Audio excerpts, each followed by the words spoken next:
You're good. Good afternoon. My name is Marla McGinnis, and I will be your moderator for today's news conference. Before we begin, I'd like to introduce the Honorable Tim Houston, Premier of the Province of Nova Scotia, and Dr. Robert Strang, Chief Medical Officer of Health for Nova Scotia. Go ahead, Premier. Thank you, Marla. Thank you, everyone, for joining us. Good afternoon. Today, we're going to talk about developments around boosters. We're going to talk about hospitalizations, and we'll talk a little bit about where we're going from here. So let's start with the hospitalizations. There are 36 Nova Scotians in hospital with their admission related to COVID. 5 of those 36 were hospitalized before the Omicron outbreak. So of those who are in hospital due to COVID, 4 are in the ICU. And the range of age in those in hospital is from 19 to 98 years old. The average age is 72. There's nobody younger than 19 in hospital at this time. So of those in the hospital, 77.8% are vaccinated to some degree. So we've had over 9,000 cases confirmed by PCR tests in the last 2 weeks. For reference, on hospitalizations on May 30th, we had, May 30th, 2021, we had 582 active cases in the province, 585, sorry. With 53 of those in hospital and 18 in the ICU. So the case numbers are high, certainly very high as compared to what we're used to, but the variant is different. The world is also different. So looking at the data to date, 2 things so far remain consistent. Number one, this variant appears less severe, but the volume is certainly breathtaking. And the second thing is the vaccines work to reduce severe illness. At this volume, things can change very quickly. That's one thing we've learned during this pandemic is there's no need drawing lines in the sand because the sand shifts very, very quickly. So Dr. Strang and I will be back on Wednesday. At that time, we'll have 2 more days of information, 2 more days of research and discussions. And while there are no new restrictions or changes for today, I would tell Nova Scotians we are watching, and we will not hesitate to do whatever it is we think is necessary to keep Nova Scotians safe. So in the meantime, let's talk about the booster program. An incredible amount of work is being done to get boosters in arms. Today, we opened up appointments for vaccines to everyone over 30. Who is over that 6-month NACI eligibility criteria for booster doses. So thank you to everyone who booked. You certainly came out in droves. Thank you for that. We had 92,000 new January appointments opened in the system overnight. I believe they're pretty much all gone, or maybe even all gone by now as I speak. That means some people are very happy. They got their appointments. Others are frustrated, but what I would say to them is more appointments are coming. Last week, we said that hundreds of thousands of January appointments would be open. They will. 92,000 were open today so far. The others are coming. The federal government has committed the supply to us, so we have enough for everyone over the coming weeks. The key to opening even more appointments than that number remains human resources. I want to thank everyone who has raised their hand and stepped up to help out delivering the boosters and the vaccines. We've had over, last count I had was over 1,000 individuals came forward to help. I can't thank them enough. Nothing says blue nose or spirit more than stepping up as you have, and I thank you tremendously for that. So right now, the team is working tirelessly to contact every one of those people who has put their name forward. And as more people come on board, more appointments will open up. It's that simple. So if you didn't get an appointment today, more will be opening regularly. So please keep checking back. We will continue to update you and give you as much notice as we can. If we see large chunks of availabilities opening up or new clinics, we'll let you know for sure. We want you to get your booster. The appointments will continue to open up daily. With that, I continue to put the call out once again. If you're someone with experience in immunizations, a healthcare professional, a nurse, a doctor, a dentist, retired, practicing, whatever, if you have the ability to help, please go to nshealth.ca /COVID jobs and reach out, and we'll be in touch with you for sure. Someone will contact you. So I'll now turn things over to Dr. Strang to talk more about exactly where we are and some perspective on that and maybe where we're heading. So Dr. Strang. Well, thank you, Premier. Good afternoon, everyone, and Happy New Year to everybody watching. Given the very high case numbers that we reported over the last few days, the Premier and I thought it was important to have a briefing today just to help alleviate any concern or anxiety that we know often comes with such high case numbers. I'm personally am not at all surprised by the case numbers, despite the hope that I had that we would have hit our peak. We certainly had more gatherings over the holidays, and those combined with a highly infectious variant was likely to lead to high case numbers. And that's exactly when we look at the timing of the onset of symptoms and testing. It's all consistent with people getting together. We even in small gatherings over the Christmas Day and Boxing Day, that's consistent. So we have to deal with that now. I'm not going to predict where this will start to level off. We know that Omicron is here and it is roaring through the province at a very fast rate, but no different than what's happening in every other part of the country as well. So we need to assume that it is everywhere and accept that it's much easier to catch and spread than any other variant we face. And as I've said many times before, the main thing we need to watch, and really is shifting our focus, is really on the hospitalization numbers, which the Premier has gone through. We still have our, while we watch the hospitalization numbers very closely, but the rate at which they are climbing compared to the amount of COVID we have is very much at a lower rate, and it's a positive sign that our ICU numbers, even though our overall hospitalizations is increasing moderately, that our ICU numbers are remaining very low and stable. So the healthcare system is managing the hospitalizations for now, but there are substantive operational impacts that are occurring throughout the healthcare system, from our EHS to hospitals to long-term care. And these are really from the hundreds of staff that are off because they are positive or isolating because they've been identified as contacts. And that's something I know everyone is worried about, not having enough staff and the right staff with the right training to care for those who are sick and vulnerable. And this is not just in healthcare. There are operational impacts that are occurring in most other sectors as well. Right now, people are required to isolate for 10 days if they have COVID and close contacts. Depending on their situation, have to isolate for multiple days and have negative tests. There is evolving new evidence on isolation times that the public health is assessing right now, today, and we'll have some final recommendations tomorrow that we'll be able to say more about at our briefing on Wednesday. We are in the most difficult stage of the pandemic yet.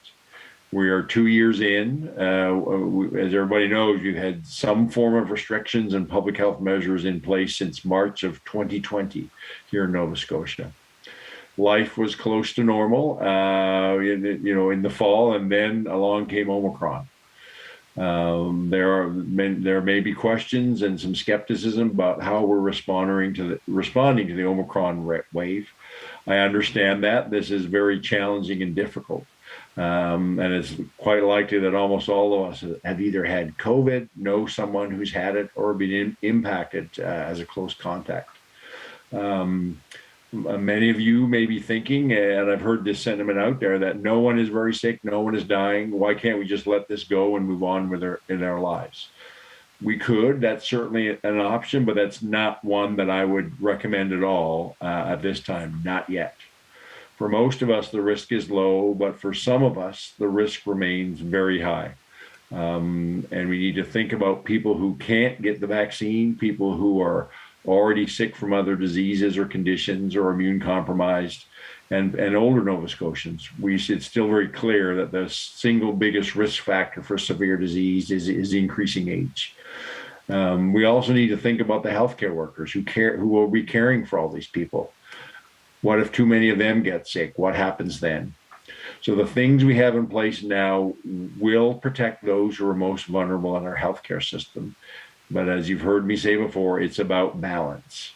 Right now, we can't justify a stricter lockdown, but nor can we justify throwing the doors wide open. We can accept a fair degree of spread of the virus to allow us to continue to do some of the things that protect our mental and emotional well-being and minimize financial impacts, such as seeing small groups of close family or friends, going to the gym, attending school. However, we also have to work together to slow the spread of the Omicron variant to protect vulnerable people in the healthcare system. So we all need to step up and strictly follow the personal protection measures that are in place. I am hearing concerning stories about people's, feeling complacent because, well, nobody in their life has been severely sick. So what's all the big deal? It's about, as always, doing what's necessary to protect those who are most in need of our help and our protection for them. So stay home if you're sick with cold or flu-like symptoms. Wear your mask and wear it properly.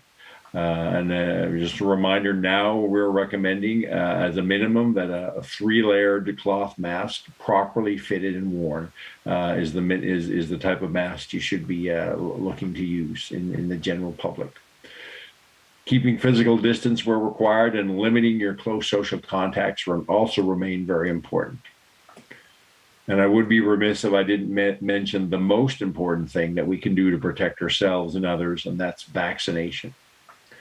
The Premier spoke about our booster dose rollout, and I do want to also thank the team for what's been accomplished so far.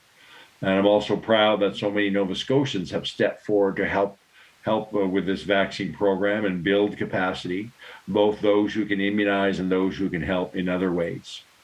And we'll need more people to come out in the days ahead to get the vaccine that we have into people's arms as quickly as possible. And again, I'm also proud that Nova Scotians are yet again prepared to do what it takes to fight COVID-19. The evidence is clear that vaccination reduces severe illness and death from the virus and is critical to protecting ourselves and others. Don't let anybody tell you otherwise. If we were dealing with Omicron without our very high 2-dose coverage rates of vaccine, we would be in a much more different and difficult situation. So our vaccination work over the last year is showing its dividends now, but we need to continue to layer on the booster. We can't just vaccinate our way out of the Omicron wave. We have all the other measures that I've mentioned. But as I said, our vaccination rate is one of the key reasons why now, despite high rates of Omicron, we have very low rates of severe disease.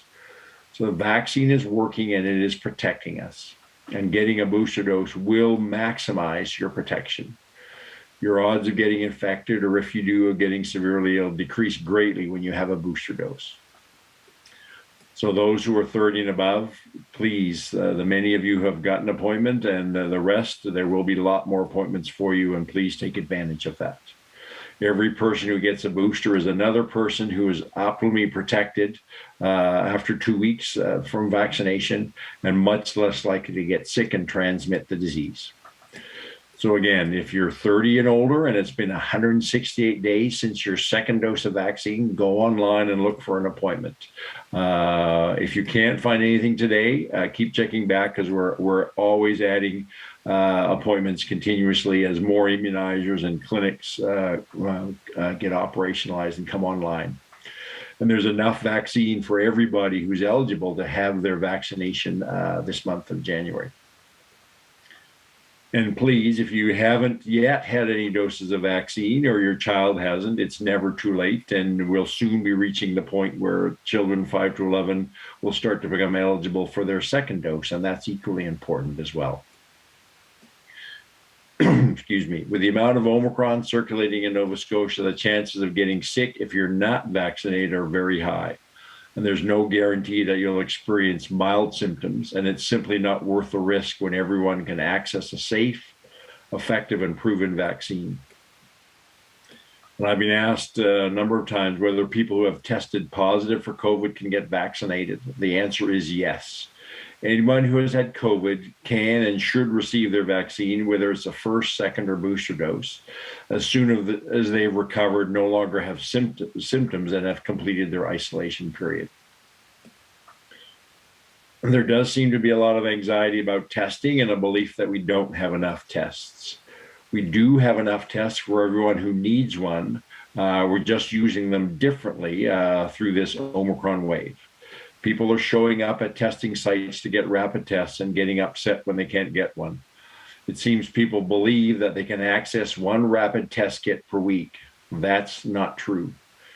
You can no longer get a test just so you can be sure you don't have COVID. We ask you that you understand you need to go online or call 811 to complete a self-assessment. And if you meet the criteria, which are really based on being identified as a contact of COVID or having symptoms yourself, then you can book an appointment to either pick up a rapid test kit or get a PCR test, whichever you're eligible for. The system is responding to this pandemic, including testing, at our maximum capacity. And we're balancing caring for patients and managing the highest risk cases with access to testing and vaccine. And so in any community, there's always a balancing going on by the health authority and then the IWK. So when we need increased access to testing or vaccine, or there's surge in care demands, NSHA is always adjusting their resources to respond to the greatest of their ability. So please know that we are closely monitoring the different demands, and when we see adjustments and more resources are needed in a certain area or in a certain area of focus, like access to testing in Cape Breton right now, for example, the health system will respond quickly. And I want to end today by reminding people that we are Nova Scotia strong. January will be a tough month, and I expect that the Premier and I will have some more hard decisions to make. Omicron is pushing us to the limit and creating a difficult balancing act between controlling the virus and limiting the significant impacts of restrictions. None of this is easy, and we need every Nova Scotian, including us, the Premier and myself, to be at their best. Let these challenges bring out our finest qualities for all to see. We will get through this. Pandemics do end, so we will get through the pandemic, but let's get through it by working together, caring for one another, and treating one another with kindness and respect. The challenges we are collectively facing are manageable, and they are temporary, but the legacy we leave with our response will be permanent. Back to you, Marla. Thank you, Dr. Strang. Thank you, Premier. We'll now take questions from media in the amount of time that we have. We'll do one question and one follow-up, and begin with Sarah Plowman with CTV. Go ahead, Sarah. Hi, Dr. Strang, you said that right now we can't justify a stricter lockdown nor justify keeping the doors wide open. Can you give us a sense of what would justify a stricter lockdown? There are a lot of viewers who are asking us, well, why aren't we doing more to restrict this, given other provinces are, and we're not immune to this? So I think we continue to look at a number of factors. What is our disease, but most importantly, we look at our hospitalization. What are we seeing in terms of the impacts on our hospitals? And that's the key metric to say, how do we navigate our way through this by keeping the rate of disease and especially the rate of severe disease within the capacity of the healthcare system. So much of this is about not stopping the spread, but it's slowing down the spread so all the cases don't happen in a very short period of time. And we're still there. We are well within capacity of the healthcare system. What's creating a lot of the pressures now is the many hundreds, if not thousands, of people in healthcare beyond who are isolating for various reasons. So as I said, we are looking at that actively, and we'll have more to say how we adjust in that area on Wednesday. Sarah, do you have a follow-up question? Yes, I do. Thank you.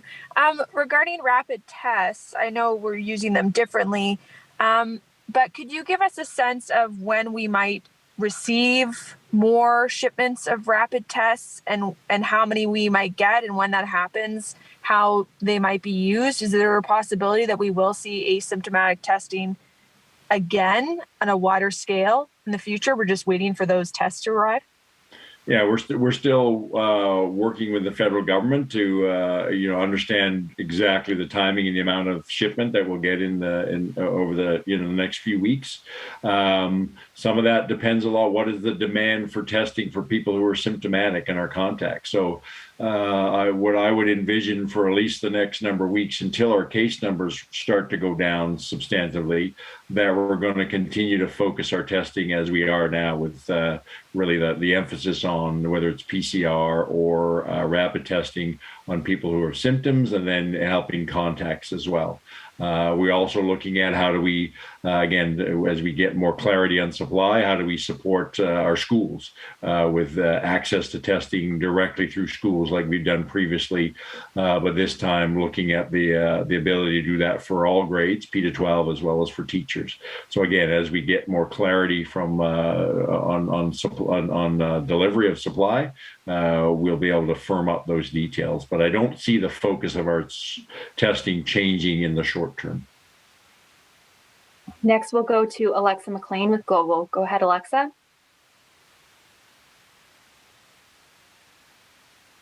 Okay, I think she might have just fallen off the call. Let's move on to Gareth Hampshire with CBC. Go ahead, Gareth. Thank you. Hi, Dr. Strang. You alluded to the rapid testing changes there, and you mentioned Cape Breton, and people in Sydney are saying that the nearest places they can get appointments for the rapid tests are either Antigonish and Neils Harbour, which is obviously quite a drive. What steps are being taken to make them readily more available, and how soon do you think that can happen? Yeah, there are actually, I believe, 3 right now existing sites in the Sydney area for access to rapid tests, and we're ramping up supply and hours for appointments very quickly to address those concerns. As you know, there's been a surge of cases in that part of the province. So, as I mentioned in my remarks, we continue to monitor these things and be as responsive as we can. But we also need people to help us out. That we understand that you need to meet certain criteria before you're eligible for a test, and we also need people to make appointments. We still have people showing up with no appointment, thinking they can get a test kit and thinking they can come every week just to get a supply of test kits.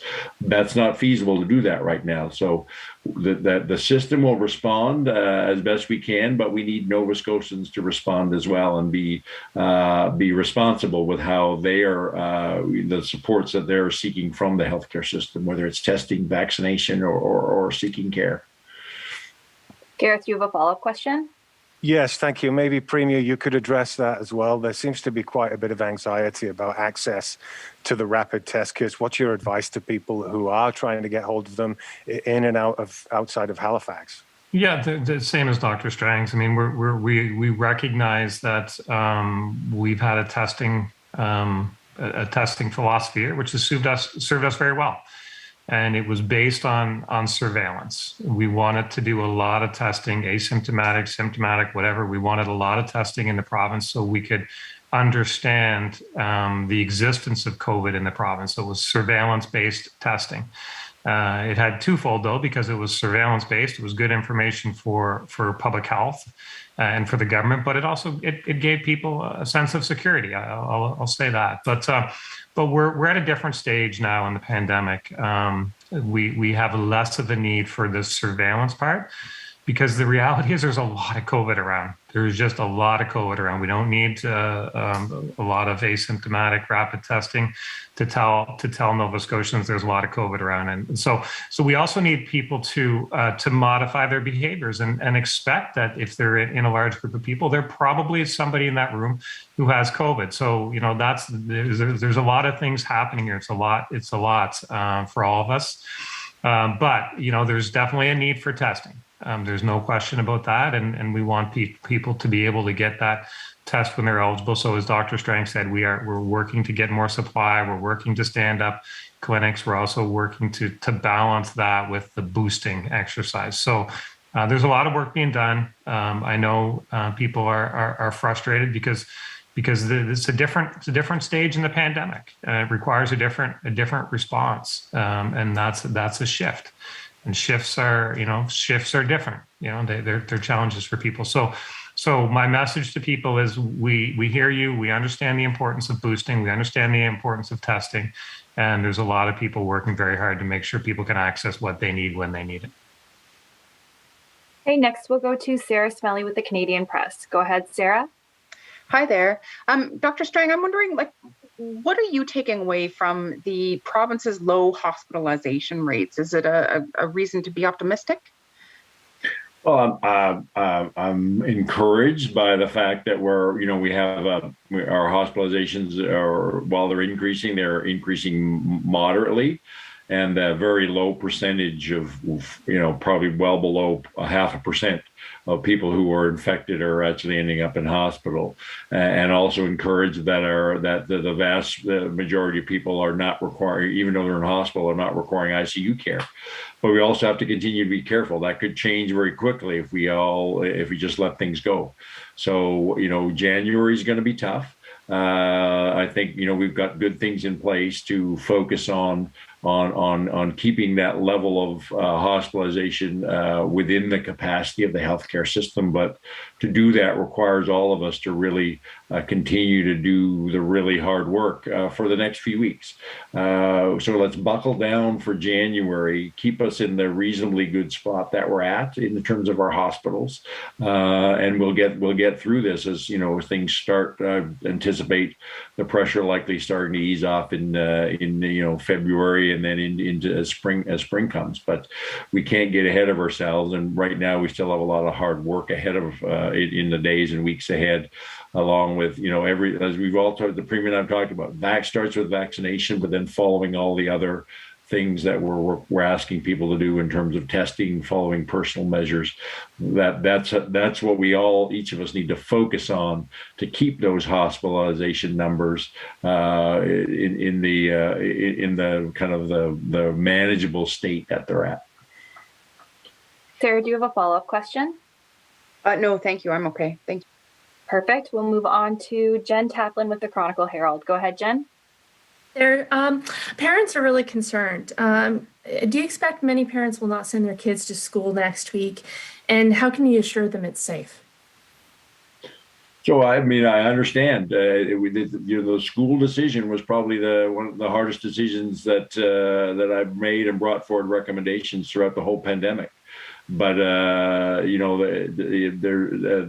at the end of the day, where we've landed is that there's a significant risk for kids not being in school, and if we look at the overall well-being of children, that the best place for them to be is in-person learning.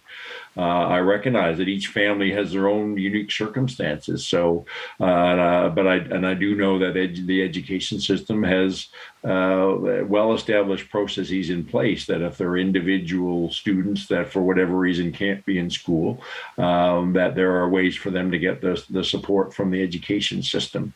And we'll be talking more on Wednesday about this. We're putting in, as we've had previously, multiple layers of protection around, keeping kids in classroom cohorts, minimizing movements around the school, limiting external visitors. But it starts with if children or teachers, or if they're sick, they need to stay home and not be in school. Using masking carefully and appropriately within the schools, and other things. Looking at ways that improve ventilation. All those factors are different layers that apply a reasonable level of safety. The reality is we are going to get COVID in schools, but those layers of safety will help decrease any the transmission that happens within that setting, but also acknowledging that the critical importance of children for being in-person learning wherever possible. Jen, do you have a follow-up question? I was just curious, how many people have stepped forward to in the past week to help with the vaccination clinics, and how many more are needed? I don't have a specific number on that. The more, the better. I was asked at the last briefing, we continue to get more and more people stepping forward, whether it's immunizers or other functions in clinics, and we'll take everybody that we can. So if you're interested, you can go online to the Nova Scotia Health COVID website, where there's a place both for people to volunteer for both, either whether it's immunizers or many of the other jobs that are necessary for our mass clinics. Just on that, we've had over 1,000. We can get you the exact number, but it was over 1,000 last time I checked, and I know people were still expressing an interest to me. So at the moment, people are contacting those people and just making sure that we get the right skill sets. So, but over 1,000, we can get a better number for that though if you need one. Okay, we're going to move back to Alexa McLean with Global. Go ahead, Alexa.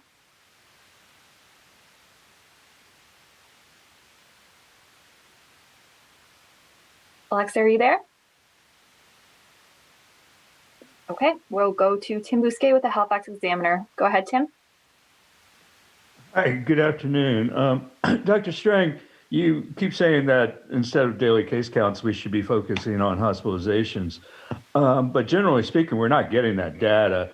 Over the 2 long holiday weekends, we didn't get hospitalization numbers at all. We're not told what the vaccination status of those in hospital is. We're not told how long they're in hospital. The release today said that 31 people have been hospitalized since Omicron. So are we to understand that no one's left the hospital? We have no idea about the age of the people in hospital, on and on and on. It was helpful that the Premier said some of this information today, but can we expect to get some of this information on a daily basis moving forward? Yeah, I'm not going to commit to daily because it doesn't, but we are looking at how we provide more robust hospitalization data as we move forward. I mean, I think, we were developing our hospital surveillance systems. I hope you can appreciate that we, in the midst of the Omicron, we have people who've been working for 2 years, and I was trying to get some people a little bit of time over the holiday period, so we only focused on what was critically essential. Now we're back, and you can expect to see more robust hospitalization data moving forward. Tim, do you have a follow-up question? I do. On that, that's good to hear, and thank you. On that, I just want to ask it more pointedly. 31 people have entered the hospital because of COVID since Omicron.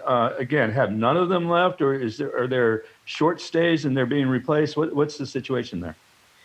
So we'll get more. I mean, their average length of stay is some of them are in the emergency room and then they are admitted. Others are in there for a few days. So there is some turnover, but our overall numbers are staying well within our capacity. So again, we'll have more robust breakdowns of that as we move forward.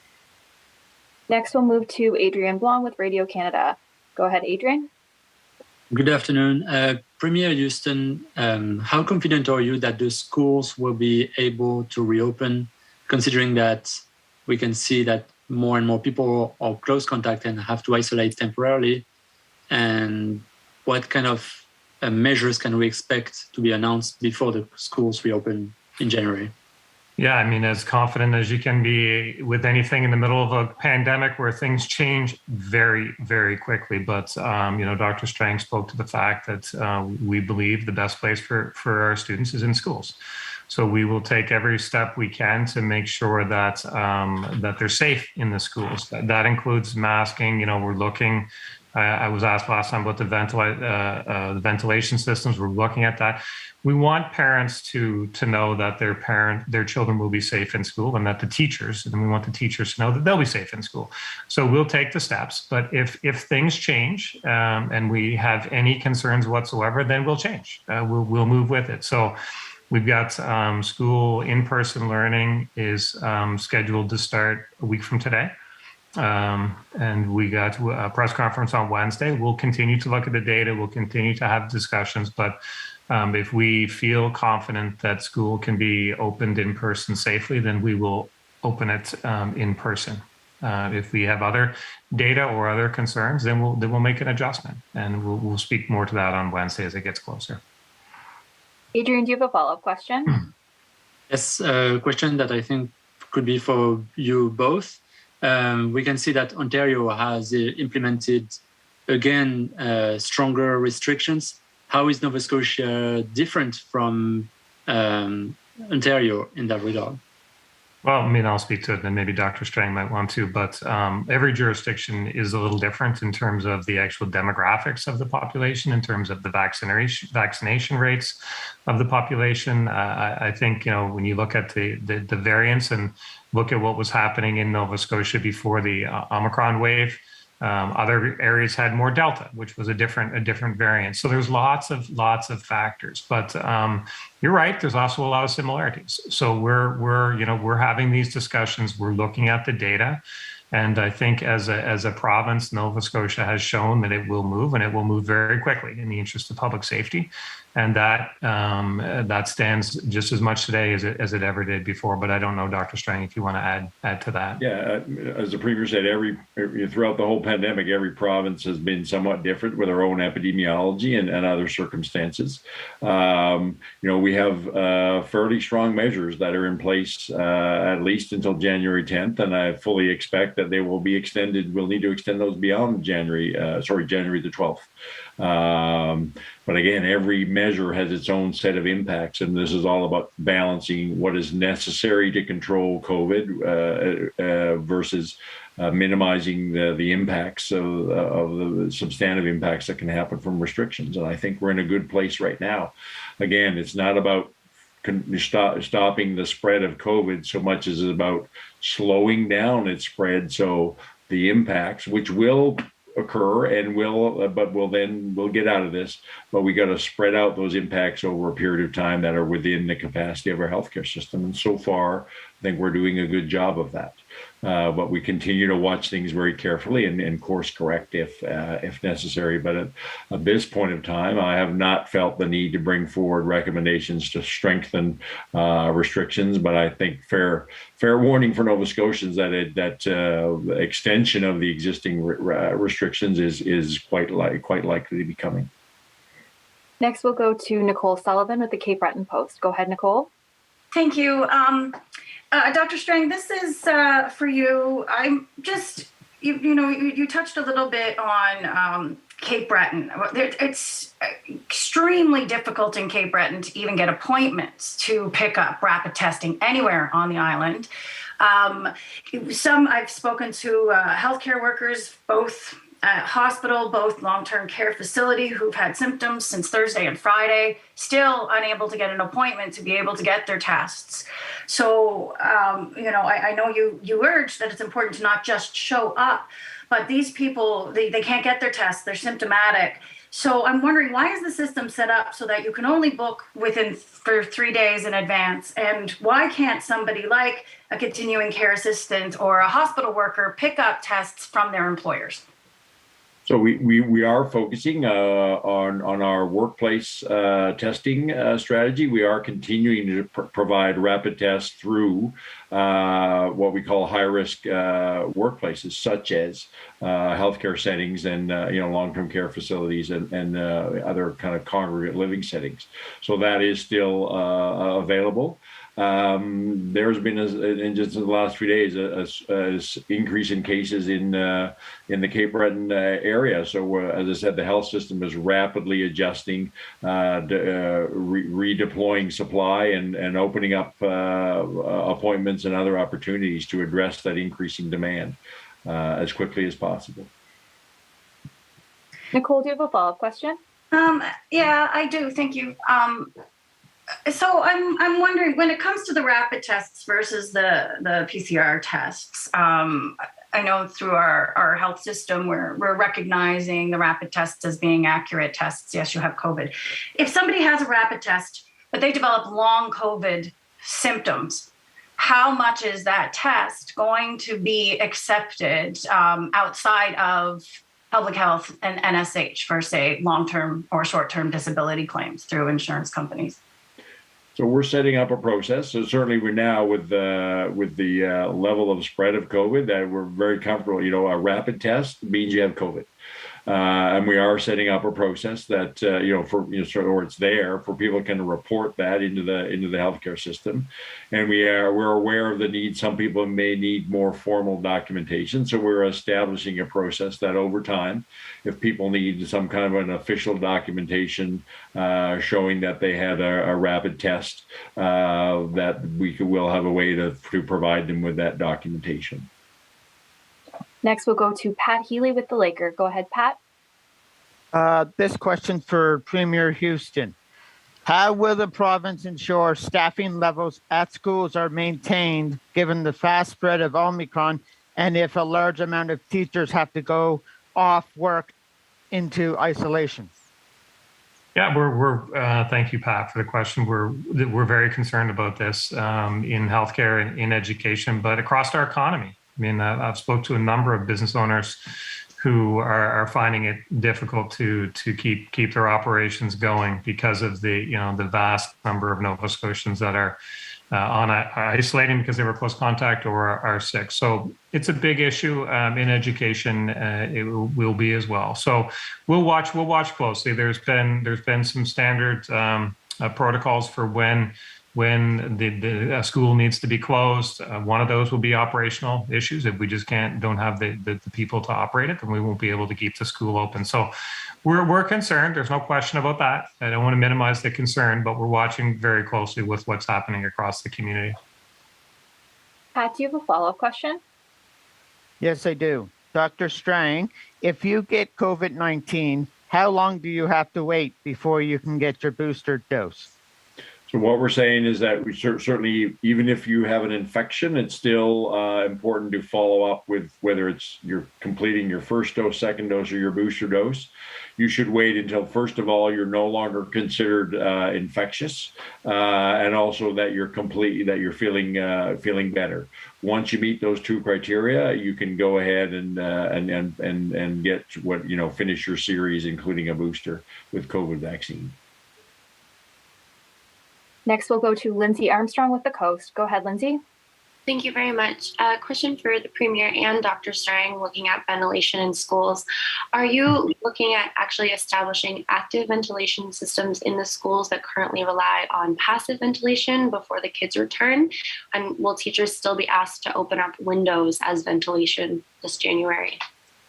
Thank you for the question, Lindsay. There's lots of discussion about ventilation in the schools, and this is something that's an active file. And my understanding is that 70 to 80% of the schools have pretty high quality HVAC system, and there are other schools that need that have an older ventilation system. So what we're looking at is what we can do to, but I want to say all this against the fact that there's public health has not identified any issues with the ventilation in the schools. But that said, we hear what's happening in the community and we want to be responsive. So we're looking at those schools that you mentioned. I think it's about 70 schools in number, but that's an active file, seeing what we can do in terms of setting up systems in the classrooms there. So it's happening in real time. I think there's some just procurement discussions that are happening right now as well. So, but to answer your question about will that be before the start of school, I don't think it will be,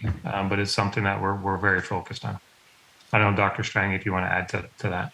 Yeah, I think, improving ventilation or optimizing ventilation is important, but again, it's one of multiple layers.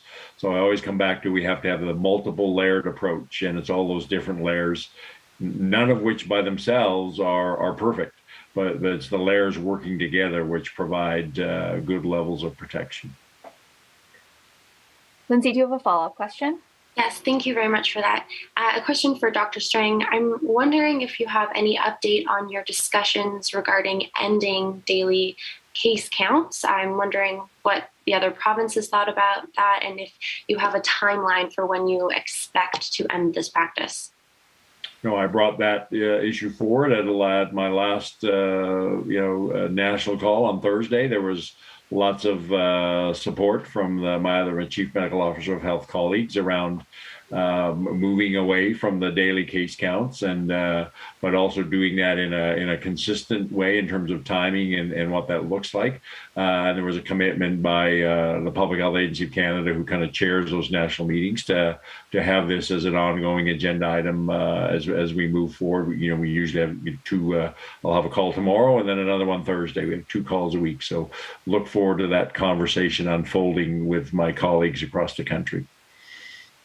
Next, we'll go to Adam Cook with Teleo Community Television. Go ahead, Adam. Thank you very much, Marla. I'd like to begin with Premier Houston, if I could, although Dr. Strang, you may have some insight on this as well. Premier, during the last COVID-19 media briefing this past Thursday, you stressed the importance of volunteers coming forward and staffers coming forward for community vaccination clinics. And you mentioned that the eastern and western zones were going to be starting to ramp up in those particular areas. Are you able to discuss at this time what exactly that will involve and what the timeline is for getting these community clinics up and running? Thank you, Adam. And I can tell you there's a major push inside of public health and the Department of Health, of course, with the health authority as well, to get as many of these clinics going as we can. And you know, we've mentioned the supply is there, so now it's the human resources. So we'll get a more accurate number, but the number that I have is 1,000 Nova Scotians have stepped forward to help out. And the more people that step forward and help out, the quicker we can get the boosters in our arms, whether that's support in a pharmacy or in a community clinic or whatever the case may be. We'll make them available wherever we can. So it's all about the push to get people who are qualified to help out, and that push is active.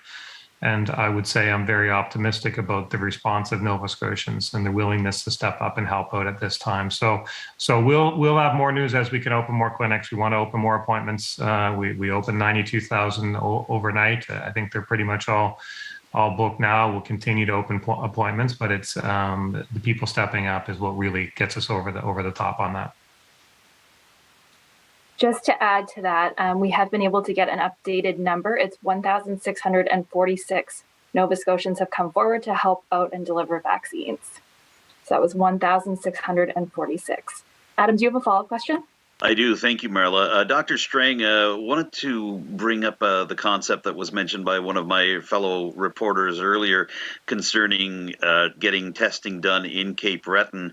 And I'm curious about a system that was used to provide rapid tests just up until the middle of December, that being the Nova Scotia Library system. Rapid tests were available there.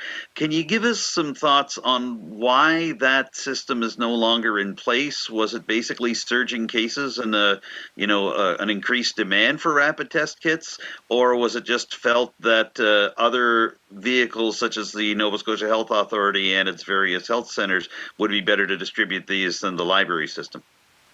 So it was both a combination of the surge in cases and prioritizing our testing in certain areas, as well as we'd had some decreased supply, which we're actively replenishing. We still, as we get more supply, we may go back to looking at libraries as an access point. As I said, there's active discussions going on around how we, especially in our more rural communities, how we make sure that there's reasonable, close in terms of geography, access to rapid testing. Being able to get people get rapid testing kits. So we haven't ruled out that we may not use libraries as part of that as we move forward. Again, a number of initiatives that we're looking at, and it comes back to what's feasible given our focus of testing, and also what's the supply that we have available. Next, we'll go to Lois Ann Dort with the Guysborough Journal. Go ahead, Lois Ann. Yes, hello, good afternoon. I have only one question today, no follow-up. Is there a hospitalization threshold that will trigger more restrictions, such as a percentage of all active cases? Thank you. No, as I've said many times before, we don't, there's a number of data pieces and contextual pieces that we look at to make decisions. There's not one specific number or threshold that, in terms of hospitalizations, that if you hit that, then you're then you have to increase restrictions. It's looking at data points and the context around that data points, and what's the total picture that we're looking at to make decisions. Okay, we'll go next to Drake Lathers with Port Hawkesbury Reporter. Go ahead, Drake.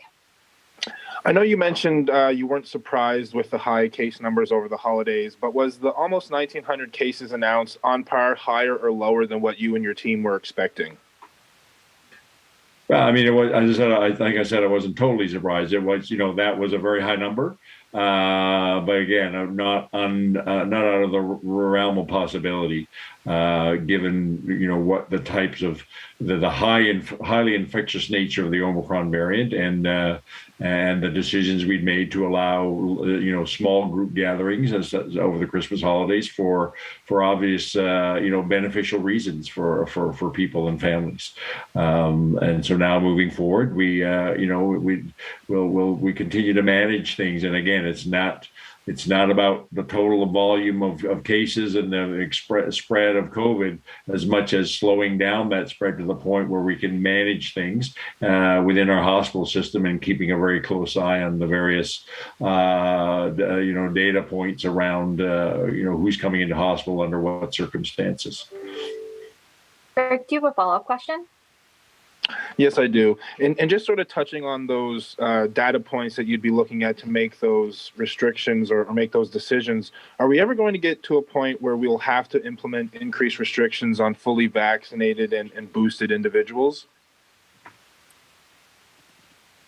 So, that's, I'll never say never to things, but certainly we know that, people that are even with 2 doses of vaccine have good protection against severe disease, and a booster gives them even very good protection against severe disease and brings their protection against getting infected back to the level that it was when we had the Delta variant around. So certainly vaccination gives people much more protection, and I think we always need to accommodate that when we look at the type of restrictions and what's necessary for people who are vaccinated versus unvaccinated. We have time for one more question. We'll go to Stephen Wenzel with City News Halifax. Go ahead, Stephen. Thank you. An infection control epidemiologist in Ontario is calling for schools in that province to remain closed until at least January 24th. In a letter to Toronto Public Health, he warned a premature return to in-person learning would cause, quote, all students attending schools and daycares in Ontario to become exposed to COVID-19 within a few days of opening, with estimates of up to 2,750 children in Ontario being hospitalized throughout this wave. Children under 12 are not yet fully vaccinated, and elementary school classrooms remain the largest unvaccinated gathering in the country. Doesn't the idea that the safest place for kids to be is in school contradicting the science? No, in fact, that's one person's opinion. There were 500 physicians in Ontario who wrote a letter very recently, a public letter, asking the Ontario government to keep schools open. So there are strong opinions on either side. But when we look at the Nova Scotia context right now, we're comfortable with the position we've taken about balancing the need to control COVID versus minimizing harms from restrictions, and knowing the substantive. I have to keep coming back to this: the very substantive harms that occur when we have kids out of school for prolonged periods of time. But as the Premier said, we'll continue to look at things and adjust as necessary. But right now, we're very comfortable with the position we're landing about balancing multiple perspectives and having kids in school with multiple layers of safety to protect them and teachers. Stephen, do you have a follow-up question? Sure. Will you be requiring proof of vaccination to become mandatory in schools for children 5 or older?